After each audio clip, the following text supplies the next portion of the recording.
My name is Lily. I live with Emily, who I now consider like a real sister for certain reasons. My parents passed away in an accident right after I started high school. Since then, I've been living with my brother, Owen. To be honest, I've always hated Owen. Ever since we were kids, Owen would bully me. He'd pull my hair, mess it up, and even broke my cherished toys. He'd laugh at me when I cried. Violence was the norm, and I had to endure his constant snide remarks. I've hated Owen since childhood. If Owen ever needed my help in the future, I'd probably abandon him. Owen is a selfish person who always thinks he's the best and hates losing. He's a terrible person who'd hurt others for his own benefit. After losing our parents, an uncle offered to take us in, but Owen refused. I was hesitant to leave our home and live with a relative I barely knew. We both thought we could manage on our own. Living alone was tough, but we managed. However, Owen and I stopped talking. He started going out at night and hanging out with rough people. I started to hate Owen even more. A few years after Owen graduated college and started working, he suddenly brought home a girlfriend. Her name is Emily, and she's incredibly beautiful and elegant. I wonder where Owen met such a beautiful woman, and why she'd date someone as terrible as him. I didn't think they were a good match, but it's not my place to say. Emily said she'd be moving in with us. Isn't this a bit too sudden? Is Emily really okay with this? I had to ask. I'm fine with it, but are you sure you're okay, Emily? We had a little disagreement with my dad, but my mom said it's an experience. If her dad thinks it's reasonable, and they've all agreed, then I have nothing more to say. And so, a beautiful woman named Emily moved into our home. After living with her for a few months, I realized she's an amazing person. She took over all the household chores that I had been doing. At that time, I had graduated high school, but hadn't gone to college. I had no ambitions and was used to doing housework. Above all, I didn't have the confidence to do housework while going to university. But Emily encouraged me to find my passion, saying it's never too late. Ever since my parents passed away, my life had been a cycle of chores and school. I'd wake up, make breakfast, do laundry, go to school, and then come straight home to clean and make dinner. I didn't have time for friends or part-time jobs.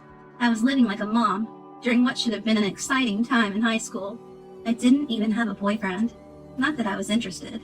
Until Emily pointed it out, I hadn't realized I had no hobbies or passions. Looking back at my high school life, I felt a bit lonely. I remember talking with friends in middle school about wanting to get part-time jobs and boyfriends in high school. I decided to reconsider my future. I thought I'd start with a part-time job, but I didn't want to leave all the housework to Emily, so I helped her whenever I could. One day it hit me. Is Emily actually amazing? I was pretty confident in my cooking skills since I'd been doing it ever since we lost our parents. I also often looked at books. I initially thought Emily, with her elegant demeanor, wouldn't have much experience with housework. I was wrong. Emily was perfect at cleaning, laundry, and especially cooking. Her cooking was so good, she could be a pro. And it made me wonder again, why is she with Owen, who has such a terrible personality? I started to admire Emily. I thought of her as a real sister. She said she felt the same way about me. We even started going out for meals and hanging out. But Owen didn't seem to like that Emily and I were getting along so well. And so, years later, Owen found himself at the center of a major incident. One day, after several years had passed, I got a call. By this time, I had already moved out and was living on my own. The call was from Owen. For some reason, he was furious and yelled over the phone, "What are you doing on the day of the ceremony? You better not miss it." I responded, "What ceremony? I haven't received an invitation." Owen sounded puzzled and said, "Huh?" But I decided to tell him the truth.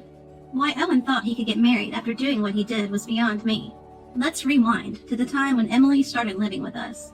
After Emily moved in, the bullying had mostly stopped, but there was a day when Owen became physically violent toward me. It started because Owen was angry at Emily. Owen would take a lunchbox to work that Emily prepared for him. But one day, Emily overslept and couldn't make his lunch. Owen was furious about it. To me, it seemed like a minor issue. When Owen got home that day, I talked to him about the morning incident. Why get so mad over a missed lunch? Nobody's perfect. People oversleep sometimes, you know. I didn't mean anything deep by it.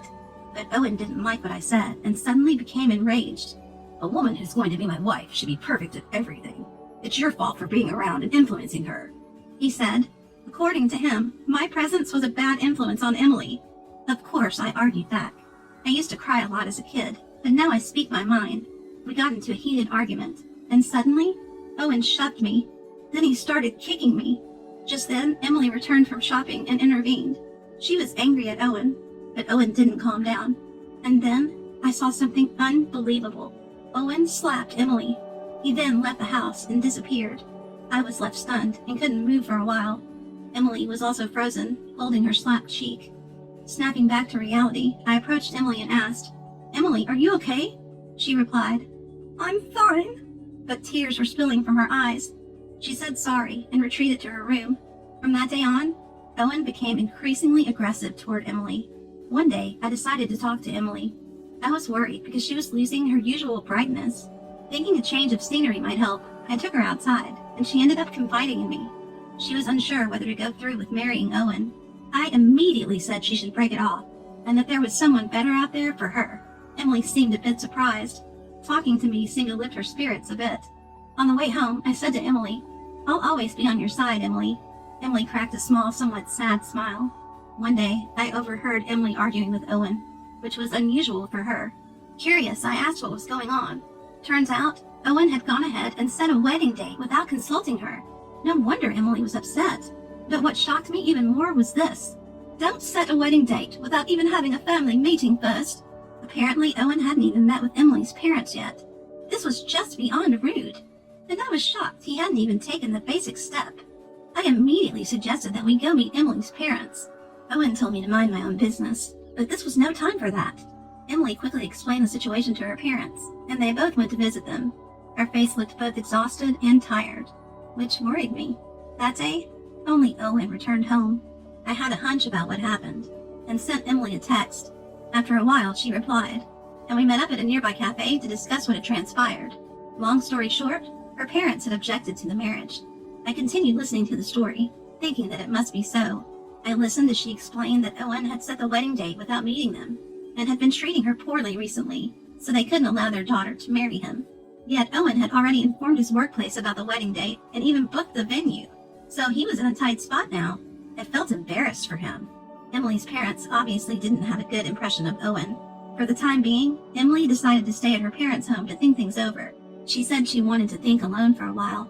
Owen objected, of course, but he was persuaded by her parents and returned home alone.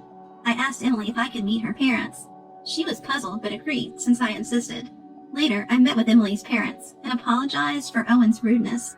They were quite surprised, not just by the apology, but that someone as considerate as me could be related to Owen.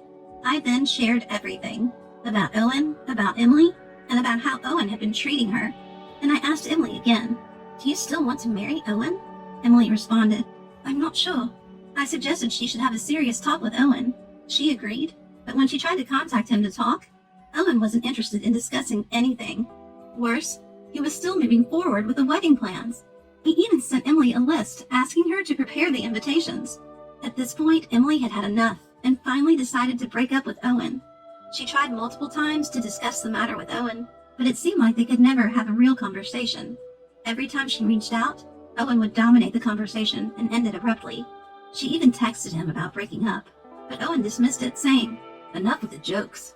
Just prepare for the wedding." And so, the day Owen unilaterally decided would be their wedding day arrived, and Emily contacted me in a fury. I couldn't help but marvel at how well Owen had planned the wedding without giving it much thought, and I gave him a piece of my mind. "You never took your conversations with Emily seriously, and honestly, I can't fathom why you think you can get married. No one's coming to this wedding. Plus, you quit your job without telling anyone? You've lost all credibility." With that, I hung up the phone.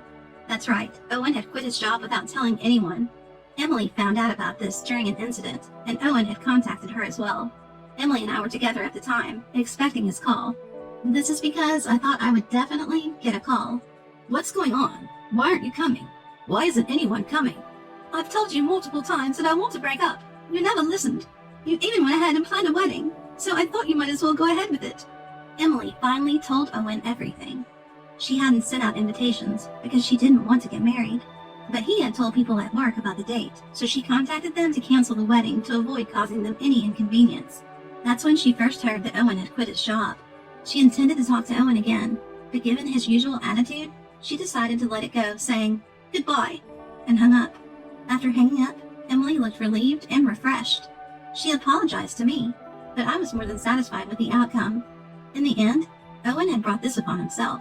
He never took his relationship with Emily seriously and made all the decisions on his own. If he had taken the time to have a serious conversation with Emily, things might have turned out differently. But that's neither here nor there now. Emily has been worried about living alone, but I had anticipated this and had already decided to move out and live on my own. I had even finalized the lease and just needed to move.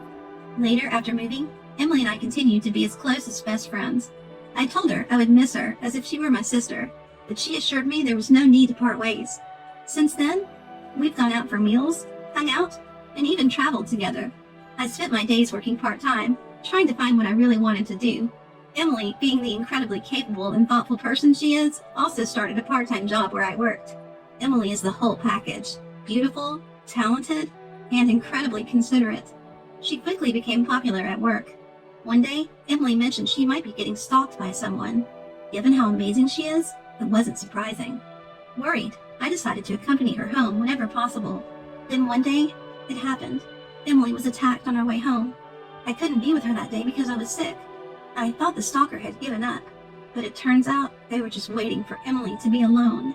She was almost dragged into an alley, but a passerby happened to rescue her. Emily was surprised to see the person attacking her. It turned out to be my older brother, Owen. Owen was arrested. I heard about it the next day. During police questioning, Owen admitted he had been stalking Emily, waiting for an opportunity. He acted because I wasn't there to protect her. Hearing this broke my heart. As much as I despised Owen, I never thought someone from our own family would commit a crime. Emily was shocked, of course, but I was even more devastated. I apologized to Emily and her parents and thanked the person who saved her. Emily's parents were very kind to me. "If you don't mind, would you like to live with me?" But I decided to move out for now and return to my parents' house. It was empty now that Owen was arrested, but I couldn't bear to leave a house filled with memories of my parents and childhood. Emily suggested we could live there together. After some thought, I accepted her offer. So here we are, living together in my old home. Today, we're visiting my parents' graves. Emily came with me. In front of my parents' tombstones, I silently apologized for Owen's crime and my failure to stop him, all because I couldn't stand him.